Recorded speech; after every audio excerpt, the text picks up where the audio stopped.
buwan ay iba yung pagkatalo at hirap pa ang inabot ng ating bayan. Bataan has fallen into enemy hands. Sa araw ng pagbagsak ng Bataan ay siya ring araw na isinagawa ang napakalupit na death march. Libu-libong sundalo ang namatay dahil sa pagod, uhaw, gutom at sakit. O di kaya'y basta na lamang pinaslang ng mga kaaway.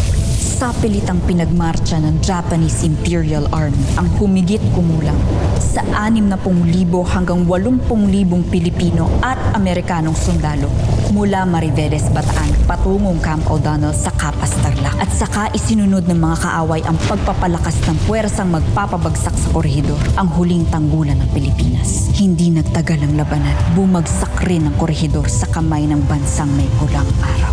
Tuluyan ang nadaig ng Japan ng Amerika. Ngunit hindi ang mga Pilipino na patuloy pa ring lumalaban para sa bayan. Kahit pinabayaan na ng Amerika, ngunit patuloy pa ring lumalaban ng mga Pilipino. Higit na dumami pa ang mga hukbo laban sa mga Hapon.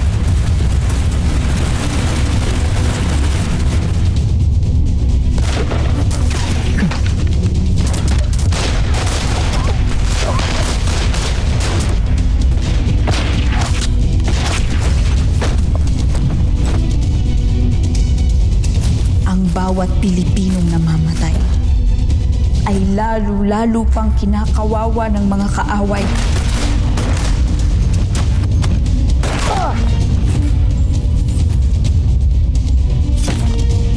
Hoy, Mirio! Ori wa okanimochi da?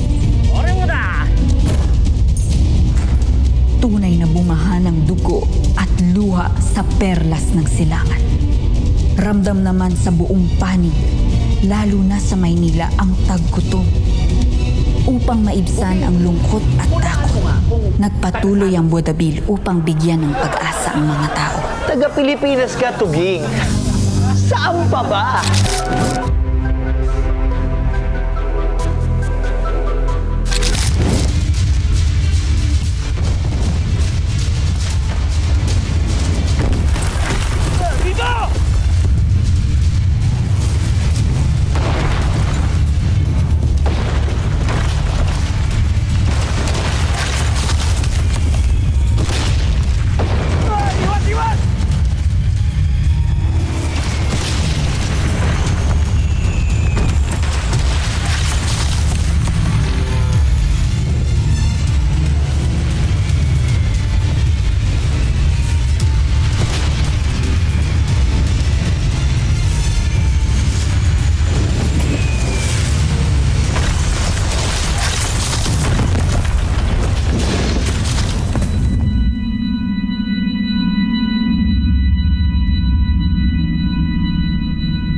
Pinagtapat ko na sa'yo, hindi ba? Na hindi na ako makikipag-isang dibdib kay Hiroshi. Eh, bakit ganyan ang iyong iniisip? Bakit ayaw mong tanggapin ang aking regalo sa iyo? Sapagkat nahihiya ako. Nakukunin ko pa ang tila kaisa-isang bagay na alaala sa iyo ng inyong ina. Siguro kayo tuluyan na naglaho ang nararamdaman para sa akin. Sabagay, sino nga ba naman ako? Patawad sa pagsayang ko sa iyong oras, Teresita, sa aking pagkatapat. Kalimutan mo na lamang sandaling.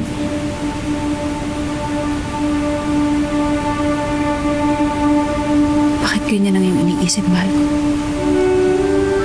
Wala mo yung sinabi. Mahal ko. Nung pinalaya ko ang aking sarili sa aming kasunduan. Hindi lamang para kay Hiroshi at Adelina, kundi para sa iyo. Para sa ating dalawa. Kaya mahal, bakit ka nagtataka ngayon? Inalis mo ang takot at lungkot sa aking puso, Teresita. Labis mo akong pinaligaya sa kabila ng mga nangyayari sa ating paligid sa panahong ito. Maraming salamat. Salamat, Teresita. Salamat, mahal.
Nakatakas kaya sila? O pinatay na ho silang lahat?